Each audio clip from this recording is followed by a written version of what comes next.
Recording. नमस्ते दोस्तों, मैं प्रवीण कुमार स्मार्ट योगा चैनल में आप सबका स्वागत करता हूं। आज हमारा विषय है हठ योग प्रदीपिका में कुंभक करने के पूर्व की तैयारी। तो दोस्तों, वीडियो अच्छा लगे तो लाइक शेयर सब्सक्राइब अवश्य करें। तो कुंभक करने के पूर्व की तैयारी में स्वामी स्वात्माराम जी बताते हैं कि हमको प्राणायाम करने से पूर्व हमारे शरीर में 72,000 नस नाड़ियाँ हैं और ये स्वामी स्वात्माराम जी के अनुसार है। अगर भगवान शिव के अनुसार देखा जाए तो शरीर में 3,50,000 यानी 3.5 लाख नस नाड़ियाँ बताई गई हैं भगवान शिव ने शरीर के अंदर। और हठ योग प्रदीपिका में स्वामी स्वात्माराम जी ने 72,000 नस नाड़ियों को बताया है। अब इन 72,000 नस नाड़ियों को शुद्ध करने के लिए भगवान शिव ने नाड़ी शोधन प्राणायाम को बताया है, जिसको हम आज प्रचलन में अनुलोम विलोम के नाम से भी जानते हैं। तो अब इसके जो प्राणायाम है, इसके अंग कितने हैं? अंग मुख्य रूप से 3 हैं। अगर प्रकार की बात की जाए तो 8 हैं। तो आज हम अंग को पढ़ते हैं। तो नाड़ी शोधन प्राणायाम होता है, इसको करने की विधि क्या है? पहले विधि समझ लो। आप बाएं नोस्ट्रल से श्वास को लेंगे, फिर उस श्वास को अपने अंदर रोक देंगे और फिर दाएं नासिका नोस्ट्रल से उसे निकाल देंगे। अब इसी प्रकार से दाएं नासिका से लेंगे, रोकेंगे और फिर इसको बाएं नासिका से निकाल देंगे। इस प्रक्रिया को हम क्या कहेंगे? नाड़ी शोधन प्राणायाम या अनुलोम विलोम। यहां तक हुआ। अब इसके 3 अंग हैं। पूरक, कुंभक और रेचक। पूरक किसे कहते, कुंभक किसे कहते हैं और रेचक किसे कहते हैं? आइए जानते हैं। पूरक जो हम श्वास को लेते हैं,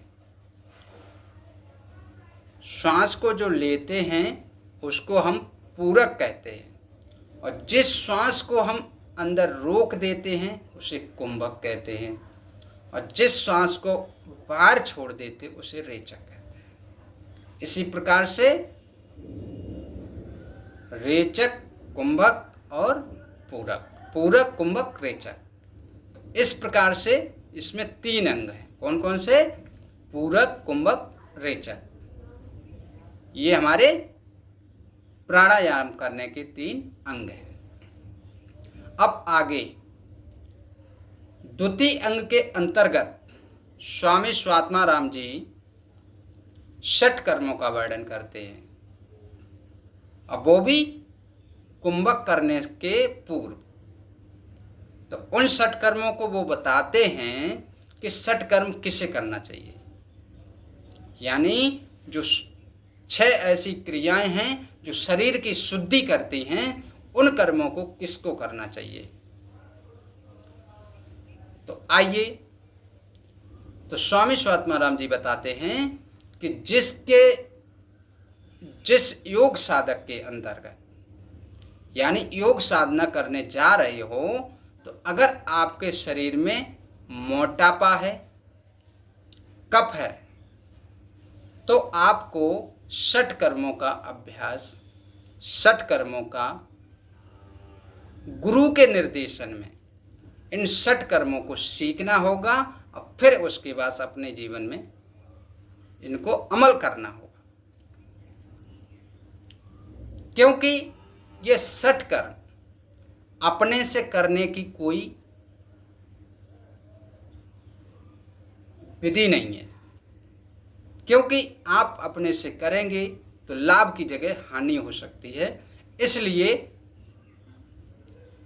गुरु के निर्देशन में और सही गुरु की, योग गुरु के निर्देशन में करना होगा, अपने से मत करना, न आपको लाभ की जगह हानि उठाने पड़ सकती है। तो आज हम आपको तो वह कहते हैं कि जिस व्यक्ति के अंदर मोटापा है, कफ है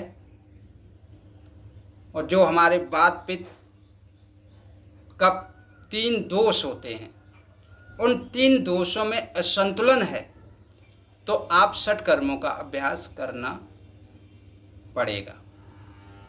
और अगर आप मोटापा और कफ आपके शरीर में नहीं है और 3 दोष सम हैं, तो आपको 60 कर्म करने की कोई आवश्यकता नहीं है। तो आप डायरेक्ट कुंभक यानी प्राणायाम कर सकते हैं। तो जो 60 कर्म हैं, आज हम बेसिक नाम जानेंगे और बाद बाकी जब इसको विस्तार से पढ़ेंगे तो आगे पढ़ेंगे। अभी तो हम बेसिक ही दे रहे हैं। अबे कुछ चीज़ें प्रथम अंग के अंतर्गत भी हैं, उनको भी अभी शेष पढ़ी हैं तो उनको भी बताएंगे। तो लेकिन धीरे धीरे मैं सब आपके सामने प्रस्तुत करते रहेंगे और आप इससे लाभ उठाते रहिए। चलो 60 कर्मों को देख लेते हैं। तो नंबर 1 धोती, नंबर 2 वस्ती, नंबर 3 नेति, नंबर 4 त्राटक, नंबर 5 नोली और नंबर 6 कपालभाति। ये हमारे हठ योग प्रदीपिका के अंतर्गत यानी हठ प्रदीपिका के अनुसार है। लेकिन स्वामी घृड मुनि ने घृड संगीता में इन्हीं 60 कर्मों के अनेकों प्रकार बताए,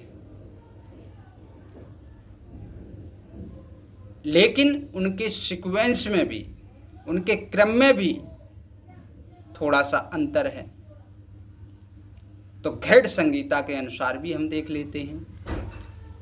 धोती, बस्ती, नेति, नौलकी, त्राटक और भालभाती, ये हमारे घृड संगीता के अनुसार है। धोती, बस्ती, नेति, नौलकी, त्राटक और भालभाती। तो दोस्तों, वीडियो अच्छा लगे तो लाइक शेयर सब्सक्राइब करें। आगे फिर किसी वीडियो में मिलेंगे, तब तक के लिए इतना ही।